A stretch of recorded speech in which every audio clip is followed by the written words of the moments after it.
बिरजू जंगल से लकड़ियां काटकर बाजार में बेचने गया तो उसे लकड़ियों के ज्यादा अच्छे दाम नहीं मिले। जिस पर बिरजू ने कहा, अरे भैया, इतने कम पैसे, इतने में तो मेरी मेहनत भी नहीं निकलेगी। भैया, तुम्हारी लकड़ियां बहुत ही कमजोर है, इनका इतना ही दाम दे सकता हूं। अरे भैया, देख लो कुछ और मिल जाए। नहीं नहीं भैया, अच्छी लकड़ियां लाओ, तभी अच्छा दाम मिलेगा। यह सुनकर बिरजू काफी ज्यादा दुखी हुआ और पैसे लेकर किराना स्टोर से सामान लेकर घर आ गया। घर आने पर उसकी पत्नी नीलम ने कहा, अजी, सामान ले आए आप? हाँ हाँ, ले आया हूँ। यह सुनकर बिरजू ने नीलम को थैला पकड़ा दिया। नीलम ने जब सामान देखा तो कहा, जी, इसमें तो बहुत थोड़ा सामान है। मुझे पता है, पर जितने पैसे थे सबका सामान ले आया हूँ। इस तरह हमारा गुजारा कैसे हो पाएगा जी? आपको तो पता ही है हम लोग कितने मुश्किलों से गुजारा करते हैं। हाँ हाँ, मुझे पता है, पर क्या करूं, कुछ समझ नहीं आता है। इतनी मेहनत करता हूं, फिर भी मेहनत का फल नहीं मिल रहा। आप परेशान न होइए, आप कोई और काम देख ले। मैंने कई बार काम तलाशने की कोशिश की, पर किसी ने भी मुझे काम नहीं दिया। यह सुनकर नीलम भी काफी ज्यादा परेशान हुई। इस पर बिरजू ने कहा, अच्छा, तो मैं फिर से जा रहा हूँ जंगल में। अरे, आप मत जाइए, कल चले जाना। वैसे भी शाम होने वाली है जी। ठीक है, अगर तुम कह रही हो तो कल चला जाता हूँ। इसके बाद बिरजू गांव में घूमने के लिए निकल गया। तभी उसे एक आदमी मिला और उसने कहा, कहाँ जा रहे हो भैया, और क्या हाल चाल है? क्या बताऊं भैया, तुम्हें तो पता ही है लकड़ियां काटकर कैसे गुजारा होता है। हाँ भैया, सही कह रहे हो। वैसे भी अब आसपास के जंगलों में इतनी अच्छी लकड़ियां भी नहीं है, इसके लिए तो जंगल के अंदर जाना पड़ेगा। पर जंगल के अंदर तो बहुत सारे जंगली जानवर होंगे। हाँ, जंगली जानवर तो होंगे, पर अब वही अच्छी लकड़ियां मिलेगी। यह सुनकर बिरजू काफी ज्यादा परेशान हो गया, क्योंकि वह आदमी बिल्कुल ठीक कह रहा था। जंगल के किनारे की सारी लकड़ियां कट चुकी थी। अब अंदर ही लकड़ियां अच्छी बची हुई थी। अगली सुबह ही बिरजू कुल्हाड़ी लेकर जंगल की तरफ निकल गया। जंगल में आने के बाद बिरजू ने कहा, अरे, यहाँ पर तो लकड़ियां ही नहीं है। वो आदमी सही कह रहा था, जंगल के अंदर ही जाना पड़ेगा। पर जंगल के अंदर जाना क्या सही रहेगा?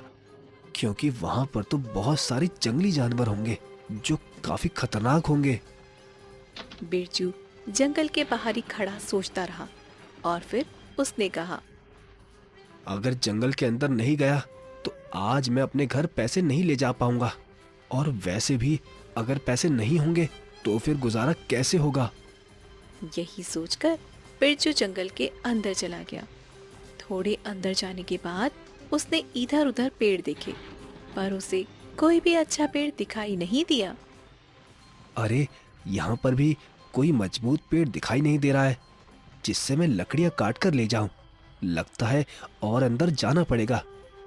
यही सोचकर बिरजू और जंगल के अंदर आ गया, पर उसे डर भी लगने लगा था, क्योंकि यहाँ पर जंगली जानवर हो सकते थे।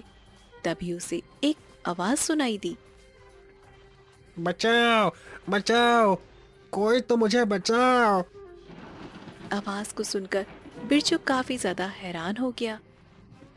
अरे, इस जंगल में ये किसकी आवाज है? यही सोचकर बिरजू उसी आवाज की तरफ चला गया तो उसने देखा एक जाल में तोता फंसा हुआ था। उस तोते को देखकर बिरजू ने कहा, अरे, तुम तो तोते हो। हाँ हाँ, मुझे बचाओ, आजाद करो मुझे। पर तुम्हें यहाँ कैद किसने किया है? वो सब मैं बाद में बताऊंगा, पहले मेरे प्राणों की रक्षा करो, वरना मैं मर जाऊंगा। तोते को इस तरह जाल में बंद देखकर बिरजू ने उसे आजाद कराया। आजाद होते ही तोता एक राक्षस में बदल गया, जिसे देखकर बिरजू बुरी तरह से डर गया। अरे तुम तो राक्षस हो। हाँ सही कहा, मैं राक्षस हूँ और अब मैं तुम्हें खा जाऊंगा। ये तुम क्या कह रहे हो? मैंने तो तुम्हें आजाद ही कराया और तुम मुझे ही खा जाओगे। ठीक है, तो मैं तुम्हें आज नहीं खाता हूँ, पर अगर तुम कल दिखाई दिए तो मैं कल तुम्हें मार डालूंगा। यह सुनकर बिरजू काफी ज्यादा परेशान हुआ और वहां से भाग गया। जंगल से बाहर आने पर उसे एक साधु बाबा दिखाई दिए। साधु ने जब बिरजू को इतना परेशान देखा तो उसने बिरजू से कहा, क्या हुआ? तुम इतने परेशान क्यों लग रहे हो? महाराज, अभी मैं एक राक्षस को आजाद करके आया हूँ, इसी वजह से परेशान हूँ। क्या तुमने उस राक्षस को आजाद कर दिया? पर मैंने तो उसे तोता बना दिया था। यह सुनकर बिरजू ने साधु को सारी बात बताई, जिसे सुनकर साधु ने कहा, ये तो तुमने अनर्थ कर दिया है। उस राक्षस ने जंगल में कई दिनों से उत्पात मचा रखा था, इसीलिए मैंने उसे तोता बनाकर कैद कर दिया था। अब मैं क्या करूं? मुझसे तो बहुत बड़ी भूल हो गई है।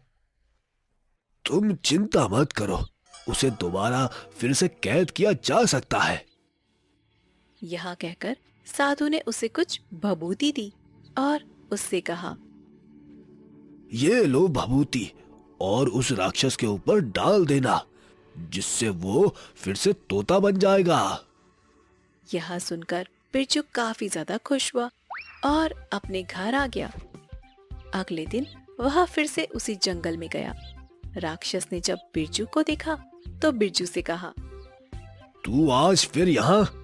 मैंने मना किया था ना कि यहाँ मत आना। तुमने तो मना किया था, पर क्या करूं, पापी पेट का सवाल है। मुझे कुछ लकड़ियां काटनी है। लकड़ियां काटनी है? पर कैसे काटोगे? यहाँ तो बहुत बड़े बड़े पेड़ हैं। हाँ, ये तो मुझे भी पता है। जरा तुम मेरी कुल्हाड़ी पकड़ लो बस। क्यों? मैं क्यों कुल्हाड़ी पकड़ लूं? अरे, मैंने कल तुम्हें बचाया, तो क्या तुम मेरा इतना सा काम नहीं कर सकते हो? यह सुनकर राक्षस ने कुल्हाड़ी पकड़ ली और उसने कहा, अरे, ये कुल्हाड़ी तो बड़ी ही हल्की है। हाँ हाँ, बहुत हल्की है। अब जरा पेड़ भी काट दो। यह सुनकर राक्षस को काफी ज्यादा गुस्सा आया, पर कल की बात सुनकर राक्षस ने 4-5 पेड़ काट दिए और उससे कहा, लो, तुम्हारे पेड़ काट दिए हैं, अब ठीक है? हाँ हाँ ठीक है, पर इन्हें मेरे घर तक तो पहुंचा दो। मैं कैसे ले जाऊंगा? तुमने क्या मुझे अपना नौकर समझ रखा है, जो सारा काम मुझसे करवा रहे हो? नहीं नहीं, नौकर नहीं, आप तो हमारे राजा हैं। अगर आप काम करोगे तो आपका नाम होगा। यह सुनकर राक्षस उसकी बातों में आ गया और वहां उसके घर तक लकड़ियां ले आया। जब उसकी पत्नी ने राक्षस को देखा तो वह बुरी तरह से घबरा गई और बोली, अजी, अजी, ये तो राक्षस है जी। मुझे पता है, पर तुम डरो मत। इसके बाद राक्षस ने कहा, अच्छा, तो मैं जाता हूँ, कल दिखाई मत दे जाना जंगल में। यह कहकर राक्षस वहां से चला गया।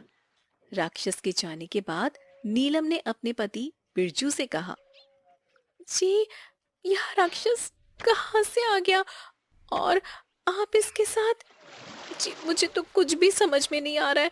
आप इस राक्षस के साथ कुछ बोलिए जी। तुम परेशान मत हो, ये राक्षस हमें कुछ नहीं करेगा।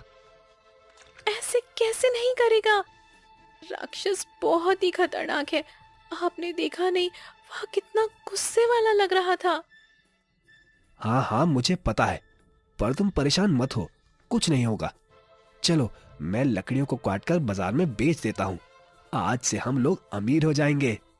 क्या अमीर हो जाएंगे? पर कैसे?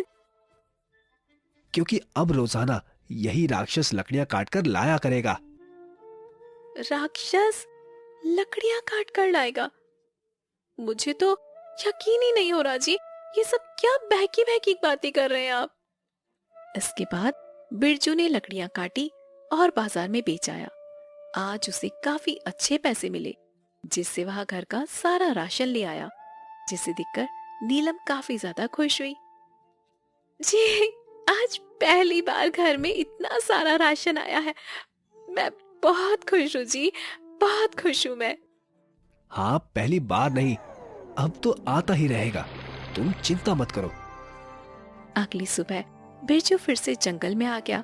जंगल में आने के बाद वह लकड़ियां काटने लगा। तभी राक्षस ने उसे देखा और उससे कहा, तेरी हिम्मत कैसे हुई यहाँ आने की? मना किया था ना, फिर भी चला आया। अरे वो तो मैं आपको धन्यवाद कहने के लिए आया था। धन्यवाद? पर मैं कुछ समझा नहीं। अरे मेरी पत्नी ने आपके लिए भोजन भेजा है, आप उसे ग्रहण कर लीजिए।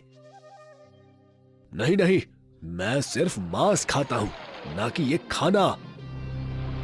हाँ हाँ, मैंने उसे यही बताया था कि आप मांस खाते हो, पर उसने कहा कि अगर आप ये खाना खाओगे तो आपको ताकत मिलेगी। अच्छा, ऐसी बात है। ठीक है, लाओ मैं खा लेता हूँ। यह सुनकर राक्षस ने खाना खा लिया, जिसमें भभूति मिली हुई थी, और राक्षस बिरजू के वश में हो गया।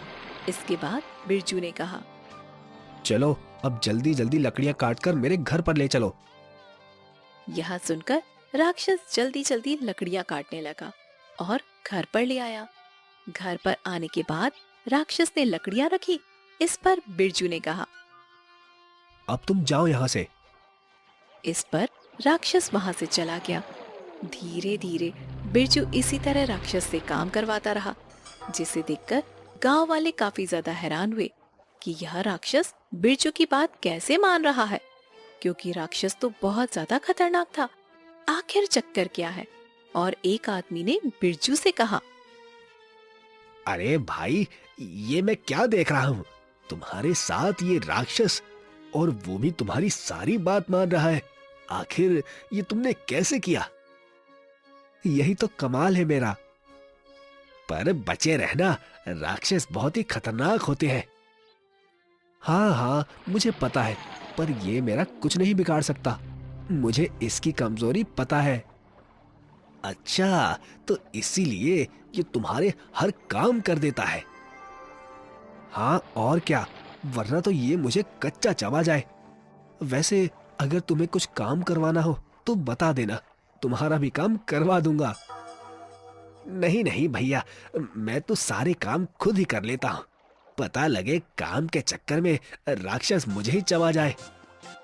यह कहकर वह आदमी वहां से चला गया। वहीं बिरजू काफी ज्यादा खुश हुआ। इस पर नीलम ने कहा, आप आ गए जी? हाँ, मैं आ गया। वैसे आज खाने में क्या बनाया है? आज मैंने खाने में आपके मनपसंद सब्जी बनाई है। अब तो हम लोगों के सुकून के दिन आ गए हैं जी। हाँ, ये तो तुम ठीक कह रही हो, पर लग रहा है ये राक्षस ज्यादा दिन तक हमारा काम नहीं करेगा। क्यों? आप ऐसा क्यों कह रहे हैं जी? क्योंकि मैं राक्षस को जिससे वश में करता हूँ वो भभूति खत्म होने आई है, और जिस दिन वो भभूति खत्म हुई उस दिन ये राक्षस हमें मार डालेगा। यह सुनकर नीलम और बिरजू काफी ज्यादा परेशान हो गए। इस पर नीलम ने कहा, मैं आपको एक उपाय बताती हूँ जी। आप ऐसा करेंगे तो इससे राक्षस खत्म हो जाएगा और हमें फिर इसका डर भी नहीं रहेगा। यह सुनकर बिरजू काफी ज्यादा खुश हो गया। समय के साथ धीरे धीरे 1 महीना होने को आया था और एक दिन बिरजू जंगल जा रहा था, जिस पर नीलम ने कहा, अजी आप कुछ भूल रहे हैं। नहीं तो, मैं तो कुछ नहीं भूल रहा हूँ। अरे यह रोटी ले जाना, ये तो आप भूल ही गए। आप जंगल में जाकर खाएंगे क्या इसे? हाँ अरे हाँ हाँ, तुमने बिल्कुल ठीक कहा। लाओ लाओ, इसके बिना तो आज काम ही नहीं होगा। यह कहकर बिरजू ने रोटी ली और जंगल के लिए निकल गया। जंगल में आकर बिरजू लकड़ियां काटने लगा। जब बिरजू को राक्षस ने देखा तो वह काफी ज्यादा गुस्से में आ गया और बोला, तुम यहाँ पर क्या कर रहे हो? ये जंगल मेरा है। तुमसे मना किया था ना। तुमने मुझे बचाया, इसका मतलब ये नहीं मैं तुम्हें हर बार छोड़ दूंगा। मुझे पता है, मैं तो यहाँ पर लकड़ियां काटने आया हूं। लकड़ियां काटने आए हो? नहीं नहीं, यहां से तुम लकड़ियां नहीं ले जा सकते हो, क्योंकि अब मैं तुम्हें छोड़ूंगा नहीं। यह कहकर राक्षस बिरजू को मारने के लिए उसकी तरफ बढ़ने लगा, जिस पर बिरजू ने उसे फिर से रोटी दी और उससे कहा, लो, पहले थोड़ा खाना खा लो, जिससे तुम्हें ताकत मिल जाए। नहीं नहीं, मुझे नहीं खाना। पता नहीं इसे खाने के बाद मुझे क्या हो जाता है। अरे कुछ नहीं होता है, तुम पहले ये खाना खा लो, तुम्हारे अंदर बहुत ज्यादा ताकत आ जाएगी। यह सुनकर राक्षस ने फिर से उस रोटी को खा लिया और वह बिरजू के वश में हो गया। इसके बाद बिरजू राक्षस से अपने सारे काम करवाने लगा। उसने बड़े बड़े पेड़ों को जल्दी जल्दी कटवाया और उससे कहा, चलो अब इन्हें मेरे घर पर ले चलो। इसके बाद राक्षस उन्हें घर पर ले आया। तभी अचानक उसका प्रभाव खत्म हो गया और उसने कहा, ये मैं क्या कर रहा हूं? वो भी तुम्हारे घर के पास? तुमने मेरे साथ क्या किया? जल्दी बताओ, वरना मैं तुम्हें छोड़ूंगा नहीं। कुछ नहीं किया मैंने, पर अब मैं करूंगा। ये तुम क्या बकवास कर रहे हो? मैं तुम्हें छोड़ूंगा नहीं। यह कहकर राक्षस बिरजू को मारने के लिए आगे आया। तभी बिरजू ने भभूति को राक्षस के ऊपर डाल दिया, जिससे राक्षस फिर से तोता में बदल गया। यह देखकर बिरजू काफी ज्यादा खुश हुआ और उससे बोला, अब तुम इसी तरह तोते के रूप में भटको, तुम्हारा यही दंड है। नहीं नहीं, मुझे आजाद करो, वरना मैं तुम्हें छोड़ूंगा नहीं। नहीं, अब तुम मेरा कुछ भी नहीं बिगाड़ सकते हो। अब जाओ यहां से, ऐसे ही घूमना, तब तुम्हें पता लगेगा दूसरों को दर्द देने में कैसी पीड़ा महसूस होती है। यह सुनकर राक्षस वहां से तोता बनकर उड़ गया और अब बिरजू और उसकी पत्नी नीलम काफी ज्यादा खुश थे और अब बिरजू आराम से पहले की तरह